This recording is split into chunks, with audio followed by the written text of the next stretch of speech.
Caros alunos, tudo bem? Nosso objetivo hoje é apresentar um resumo das aulas do dia 6 e 3 de março, assunto: a comunicação.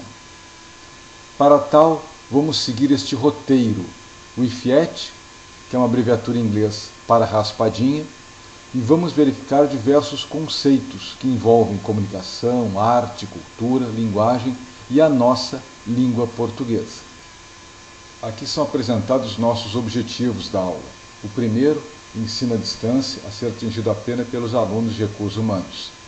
Posteriormente, conhecer a raspadinha, conhecer diversos conceitos, desde arte, linguagem,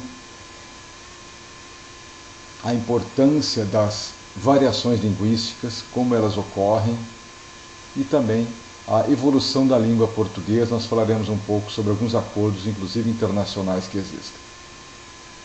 Agora vamos falar sobre a raspadinha. O professor Epstein e sua esposa são os idealizadores dos Estados Unidos e resolveram, preocupados com a participação maior dos alunos em sala de aula e como isso pode ser medido, tiveram a ideia de criar um formulário, um cartão que nós vamos utilizar nas nossas aulas. É uma técnica, então, de avaliação com retorno imediato. Aqui aparece para nós o cartão. No nome nós colocamos o nosso nome, obviamente, ou então o número do grupo. Vocês recebem um teste e encontram essa raspadinha exatamente dessa forma. Existem vários tipos de formulário.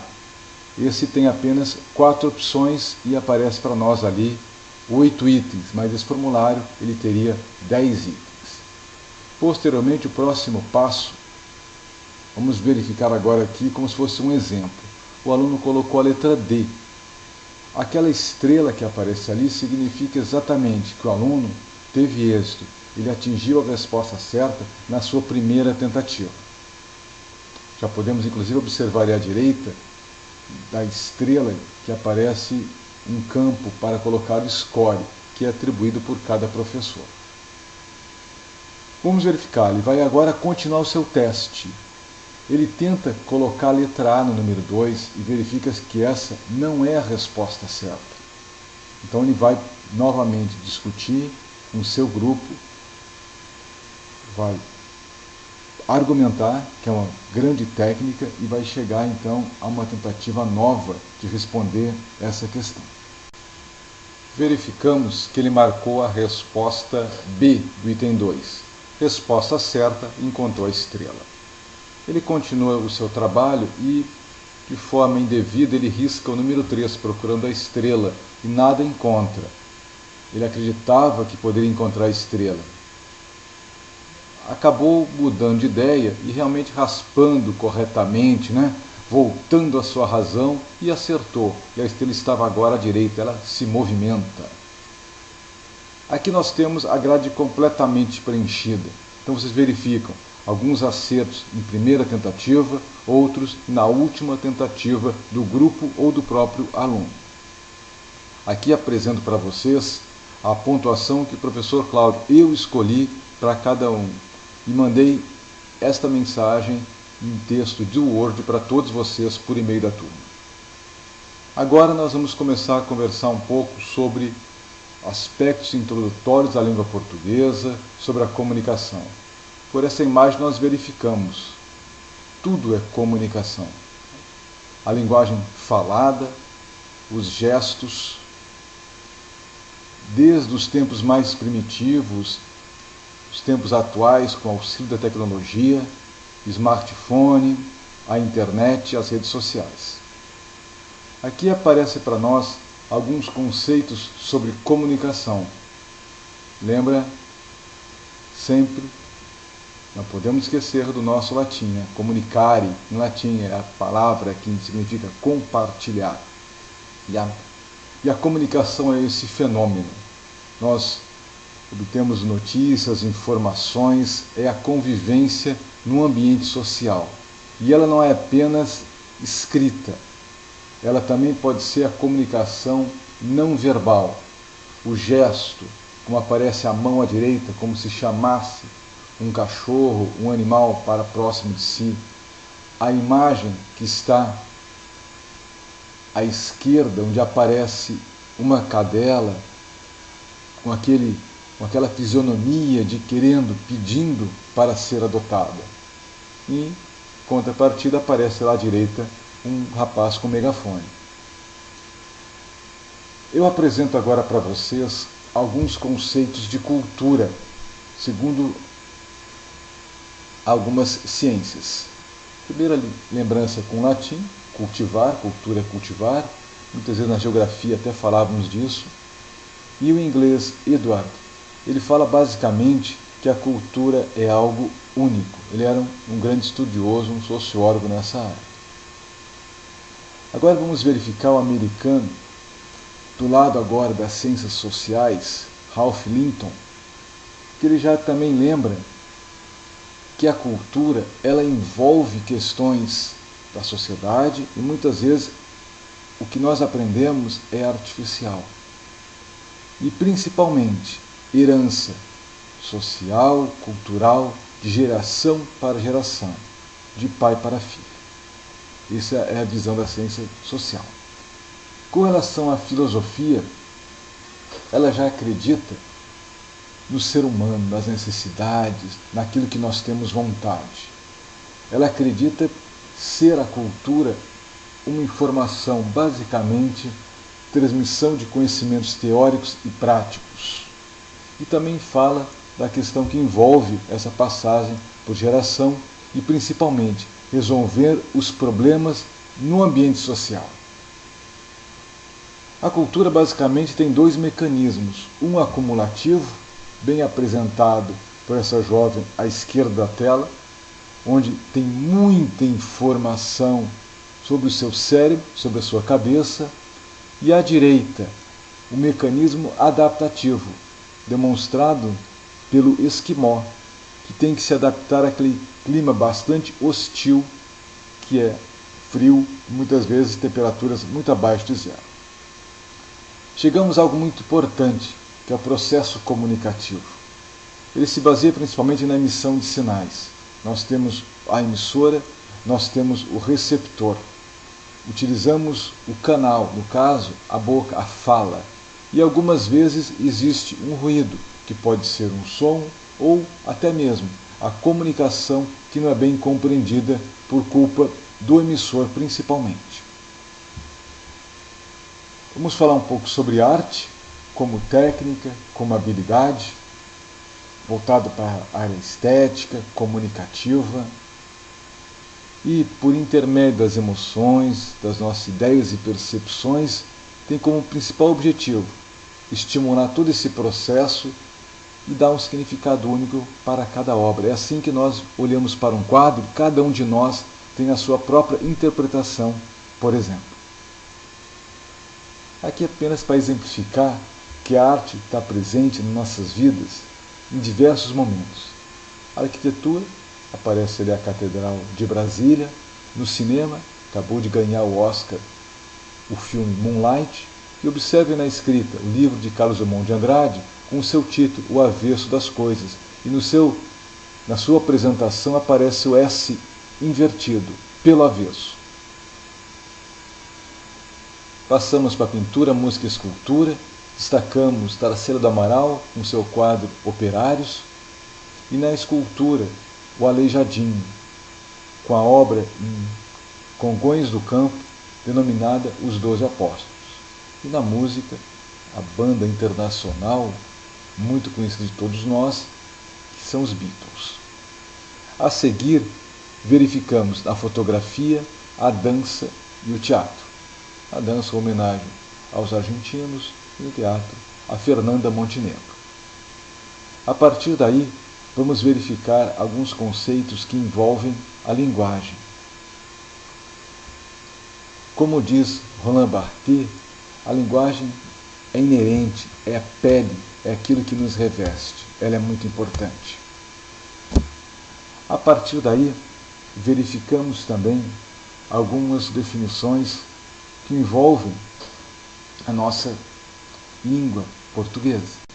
Aqui envolve especificamente a função sociocultural da língua.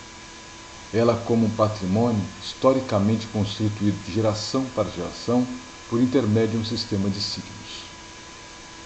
E apresentamos para vocês as diversas variações linguísticas que ocorrem no nosso país, desde questões geográficas até aquelas que envolvem a profissão, técnica, situação e a sociedade.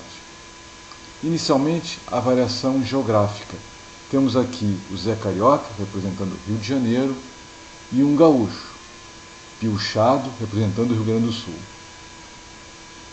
Eles denominam de forma diferente o que nós estamos verificando, que o Código de Trânsito chama de semáforo, o carioca chama de sinal e o gaúcho utiliza o termo sinaleira. São variações linguísticas diferentes, conforme a geografia.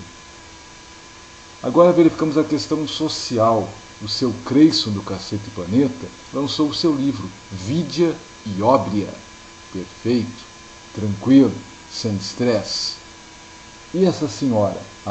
Ela que está fazendo yoga, ela tem uma vida saudável. Então a questão de vida versus vidya é uma variante social por questões de dificuldade de escola do seu Creyson.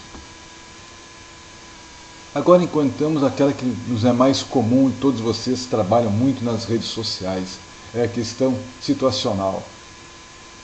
Verificamos ali o Joel Santana, o kkk, que seria a risada, morri, SQN, só que não. E o fica sussa? É o ficar sossegado, é o ficar tranquilo. Então são termos muito utilizados nas redes sociais de forma mais descontraída. Agora apresentemos a variação que envolve técnica, profissão. Uma cefaleia, como está essa jovem aqui à direita abaixo, dor de cabeça, que é um termo médico, a luxação, muito usado pelos fisioterapeutas, que é o osso fora do lugar, e o pente fino, usado pela polícia militar, quando nós vamos a um local e fazemos uma limpeza, no caso de um presídio, retiramos drogas, armas e celular, fazemos um pente fino. Dessa forma, ficamos com todos esses exemplos que estão na tela para vocês e que aparecem em um espaço específico na nota de aula para que vocês anotem para ter isso como uma fonte de consulta. Então tudo que a gente viu são variações linguísticas e motivados também por aquele vídeo que nós assistimos na nossa primeira aula de comunicação da Rede Globo que falava sobre sotaques e variações linguísticas no nosso país. Passamos agora para a língua portuguesa e temos aqui Olavo Bilac com o seu poema e cada linha é um verso. Esse primeiro verso ele fala em última flor do lácio, inculta e bela. Ele fala sobre a língua portuguesa, mas que região é essa? Lácio. Onde ela fica? Qual é a origem da nossa língua portuguesa? É o que nós vamos verificar no nosso slide seguinte, onde aparece para nós a Itália e, do lado esquerdo, uma região mais específica, que é a região do Lácio. Aqui nós tínhamos os romanos, o soldado romano que partia para as suas grandes conquistas da Europa, Ásia e África. E aqui, de forma mais vulgar, ele começa a falar uma língua que futuramente seria conhecida como língua portuguesa, a partir do latim, bastante simples, falado por aqueles soldados e os comerciantes que seguiam as grandes legiões romanas. Olavo Bilac diz, num paradoxo, que é um esplendor e sepultura, ou seja, a língua latina está morrendo e nasce a língua portuguesa. Ele compara a língua portuguesa ao ouro, dizendo que ela tem muitas impurezas, mas tem que ser trabalhada e aos poucos ela vai ser lapidada, como nós temos nos dias atuais. Existe uma evolução histórica, um período pré-histórico, que vai do século V ao século IX, que é basicamente a língua falada. Do século IX ao século XIII, nós temos raros documentos. Depois temos o período histórico, com a sua fase arcaica, do século XIII ao XVI, e surge aqui a primeira gramática de Fernão Oliveira. E a questão que envolve a fase moderna, até os nossos dias de hoje, com a produção literária. Aqui aparece para nós o organismo internacional e a comunidade dos pais de língua portuguesa. Origem do nosso novo acordo ortográfico.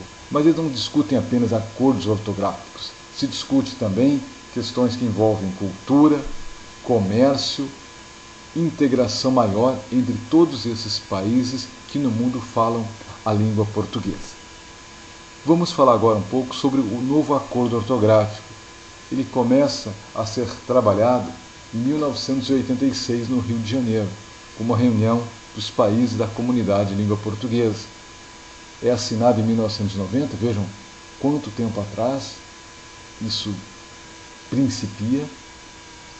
Ele inicialmente entraria em vigor em 2009, mas com as diversas modificações que ocorreram, ele já está em vigor a partir de 1º de janeiro do ano passado, 2016. Finalizando a nossa aula, vejam esses 3 primeiros versos de Olavo Bilac, e à direita aparece o cantor Belchior. A partir de um poema de Olavo Bilac, que ele continua na caixa azul do lado esquerdo, ele adapta e passa para uma canção e troca os versos seguintes. É uma adaptação muito bem feita, e uma pessoa também já falecida, um cantor que fazia muito isso, era o Renato Russo. Aqui são as referências bibliográficas da nossa aula de hoje. Estamos fechando a nossa aula e aqui mais uma vez ficam os meus contatos. Nos vemos na nossa próxima aula da semana que vem. Um abraço a todos e até mais.